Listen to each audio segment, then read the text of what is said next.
Doctor Devendra Rathore this side. Welcome to modern health and nutrition. आपने बहुत सारी चीजें सुनी होगी कि अगर आपका ब्लड गाढ़ा है तो आपको हार्ट संबंधित समस्या, स्ट्रोक संबंधित समस्या और भी अन्य समस्या होने की चांसेस होते हैं। तो रक्त का जो गाढ़ापन होता है, खून का जो गाढ़ापन होता है, हमारे स्वास्थ्य के लिए बहुत महत्वपूर्ण भूमिका निभाता है। और अगर ज्यादा गाढ़ा हो जाए तो आपको ब्लड क्लॉट बनने से आपको हार्ट से संबंधित बीमारियां हो सकती है। तो आज इसी सब्जेक्ट पर बात करेंगे। तो अगर आप चैनल पर नए हैं तो प्लीज चैनल को सब्सक्राइब कर दीजिए और बेल नोटिफिकेशन दबा दीजिए ताकि आने वाली सारी हेल्थ अपडेट मिलती रहे। डॉक्टर आपको रक्त को पतला करने के लिए मेडिकेशन के साथ साथ कुछ ऐसी दवाइयों को भी दवाओं के साथ साथ आपको कुछ ऐसे प्राकृतिक तत्व भी सजेस्ट करते हैं जो कि आपको नेचुरली रूप से आपके खून को गाढ़ा कम करने में या फिर रक्त के थक्के बनने की प्रक्रिया को धीमा कर सके और हृदय को अपने स्वस्थ बना सकें। ठीक है, तो आज हम ऐसे ही कुछ 5 चीज़ों के बारे में बात करने वाले हैं जो कि आपके घर में इजीली मिल जाती है। सबसे पहला होता है हल्दी।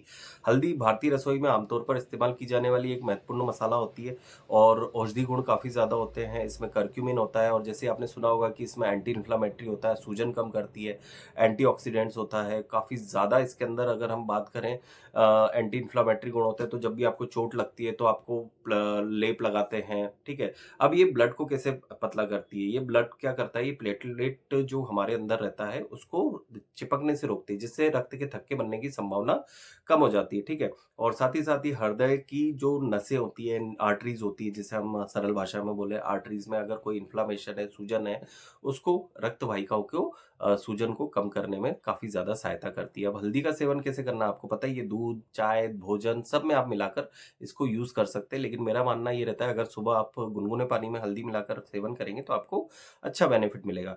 दूसरा अदरक, जिंजर। जिंजर एक तरह से बहुत प्राकृतिक औषधि है। ऑब्वियसली अपने काफी सारे खांसी वगैरह में यूज करते हैं।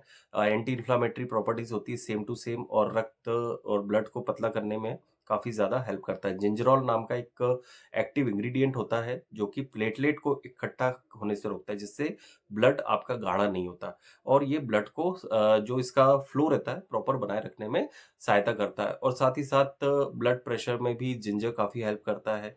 और जिंजर तो आपको पता ही है, चाय में, भोजन में हम लेते रहते हैं। कुछ लोग इसको गर्मियों में अवॉइड अवॉइड करने लग जाते हैं लेकिन ऐसा कुछ भी नहीं है, उससे इसका कोई ज़्यादा प्रभाव नहीं पड़ता। अगर आपको एसिडिटी है तो आप फूड के द्वारा ज़रूर लीजिए। ठीक है, तीसरा और मोस्ट इंपॉर्टेंट लहसुन, गार्लिक। आपने सुना ही होगा, गार्लिक में एलिसिन मिलता है जो कि ब्लड को पतला करने में और दिल को स्वस्थ रखने में हेल्प करता है। इसके अंदर आपने देखा होगा कि बहुत सारे डॉक्टर सजेस्ट करते हैं कच्चा लहसुन खाने में। कच्चा लहसुन खाने खाने में अगर आपको प्रॉब्लम हो रही है तो आप उसको थोड़ा-सा आप सेक कर या उबाल कर आप ले सकते हैं। ठीक है, और ये सेम टू सेम प्रोसेस है। प्लेटलेट्स अगर आपका जमेगा तो आपका थक्का बनने की समस्या बढ़ने लगेगी। साथ ही रक्त वाहिकाओं के लिए रिलैक्सेंट का काम करता है जिससे ब्लड प्रेशर की समस्या भी दूर होती है। तीसरा चौथा पॉइंट होता है, चौथा चीज़ है सिनेमन, दालचीनी। दालचीनी एक खुशबूदार मसाला होती है जिसमें कुमारिन नाम का एक्टिव इंग्रेडिएंट पाया जाता है जो कि काफ़ी ज़्यादा हेल्प करता है।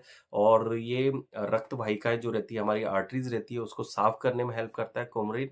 और इसके जो भी हम आज बात कर रहे हैं इसके साइंटिफिक एविडेंस है और ये प्लेटलेट्स को चिपकने से रोकता है जो कि ऑब्वियसली सीधी-सी बात है, रक्त को मतलब थक्का बनने से रोकेगा तो आपका हृदय और कोलेस्ट्रॉल का स्तर काफ़ी हद से ज़्यादा नियंत्रित हो जाएगा।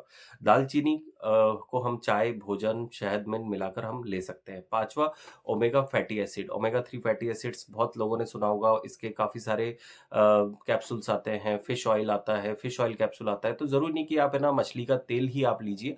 इसके अलावा भी अलसी के बीज होते हैं, अखरोट होते हैं, चिया सीड्स होते हैं जिसके अंदर ओमेगा 3 फैटी एसिड्स काफ़ी अच्छी मात्रा में मिलता है। ठीक है, तो ओमेगा 3 फैटी एसिड्स, अब आप पूछेंगे किस तरह से करता है? तो ओमेगा 3 फैटी एसिड्स है ना एक तरह से आपके ब्लड के जो एक प्रवाह होता है उसको प्रॉपर करता है, सूजन कम करने में सहायता करता है, धमनियों में रुकावट कम करने में सहायता करता है, कोलेस्ट्रॉल का स्तर नियंत्रित करने में सहायता करता है।